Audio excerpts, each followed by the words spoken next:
कशा पद्धतीने या ठिकाणी विद्यार्थ्यांना घडवण्याचा प्रयत्न या ठिकाणी गुरुजन वर्ग करतोय त्यांच्याकडून आपण थेट क्लासमध्ये माहिती घेतोय. मॅडम आपलं नाव? नमस्कार, मी कुमारी दीपाली वळे, सहाय्यक शिक्षिका, जिल्हा परिषद शाळा कोल्हापूर. किती वर्षापासून ज्ञानदान देत आहे? जवळपास 18 वर्ष पूर्ण झालेली आहे मला आता.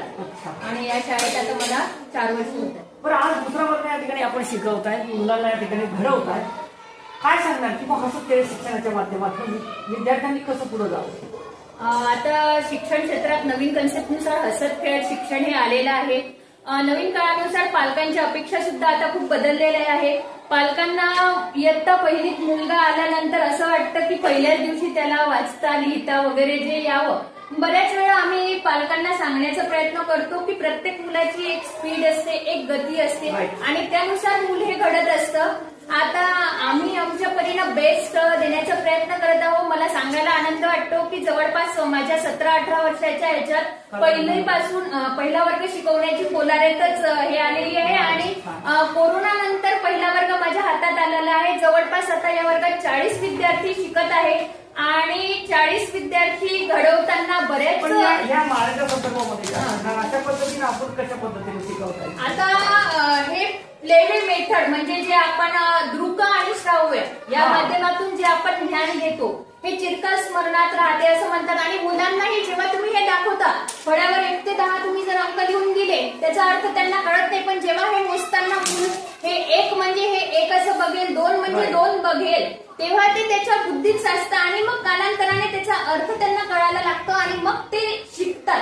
आणि हे जे बेसिक जे शिक्षण असतं ना, प्राथमिक वर्गात जे आपण शिकतो ना, ते मुलांचे खूप खूप काही आम्ही जे घडलो आहोत ते प्राथमिक काळातच घडलं आहोत आणि हा आमचा एक पाया आहे. आणि खरंच म्हणजे जेव्हा शिक्षण क्षेत्रात आपण येतो आणि बेस लेवलला ग्राउंड लेवलला जेव्हा काम करायचं असतो त्या ज्या अडचणींवर मात करून जेव्हा आपण पुढे जातो आणि त्याचं जेव्हा आउटपुट येतं ना ते एक वेगळं समाधान असतं. मॅडम एक मला असं वाटतं की मग शहरी भाग वेगळा असतो आणि ग्रामीण भाग वेगळा असतो. बऱ्याच सुविधांचा अभाव या ठिकाणी आहे ग्रामीण भागामध्ये, तरी सुद्धा आपण त्याच्यावर मात करत या ठिकाणी विद्यार्थ्यांना घडवताय.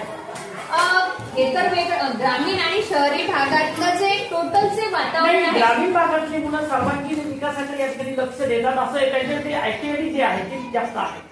कारण ग्राउंड लेवलला ज्या त्यांनी अडचणी ज्या परिसरात भागात जे राहतात, शहरी भागातले मुलं तो पडला की आपण पटकन पालक त्याला उठायला उचलायला जातो. ग्रामीण भागातलं जे मुलगा आहे ते स्वतःच ते वातावरणात सगळं शिकलेलं असतं. आम्ही कम्पेअर करायला जर बसलो आमची मुलं आणि हे मुलं तर हे इतके बऱ्याच वेळा यांच्यात इतके वेगळे गुण.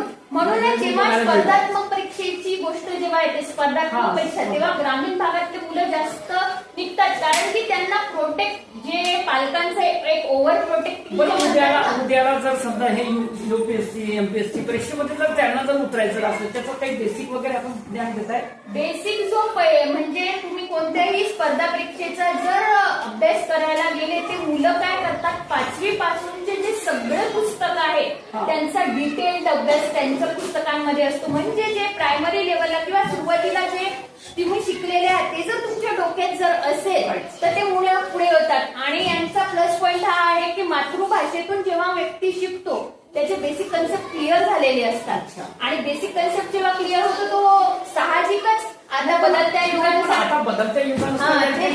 भाषा अत्यंत महत्वाची. बदलत्या युगानुसार पालकांच्या अपेक्षा खूप वाढलेल्या आहेत आणि त्यानुसारच मी सांगेन की आम्ही पहिलीपासून इयत्ता पहिली जवळपास सगळ्याच वर्गातल्या मुलांना आम्ही आता ABCD ना त्याचे साऊंड येतात. ए म्हणजे ऍ, बी म्हणजे ब, सी म्हणजे क, डी म्हणजे ड, त्यानुसार त्यांना AEIOU चे शब्द दुसरीतल्या मुलांना वाचता येतात. कालपासून आम्ही पुढचंही आता शब्दांचे स्पेलिंग बनवलं. कालच सर्व मुलांसाठी पुस्तकं आणले आणि त्यानुसार ते चालू केलेलं आहे. संदर्भामध्ये प्रशासनाकडे काय मागणी करणार आपण आजच्या या डिजिटल प्रशासनाला तर आता कारण की आपल्याला काही अभाव या ठिकाणी वाटतोय जवळपास आता या म्हणजे भौतिक सुविधांच्या बाबतीत बोलायचं झालं तर आता गेल्या 10 वर्षात इतका बदल झालेला आहे की जवळपास सगळ्या बाबतीत एक पूर्तता आलेली आहे. जवळपास आता डिजिटल आहे, टीव्ही वगैरे संच उपलब्ध आहेत.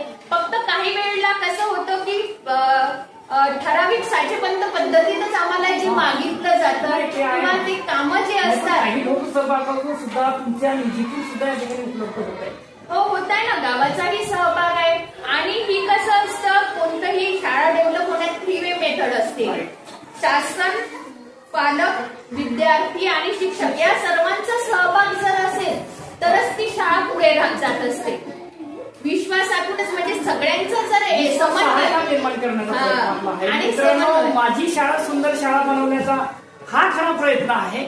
मॅडमच्या बोलण्यातून या ठिकाणी दिसून आलेला आहे. आणि मुलांचा सर्वांगीण विकास कसा करावा हाच प्रयत्न या ठिकाणी गुरुजन वर्गांचा आहे.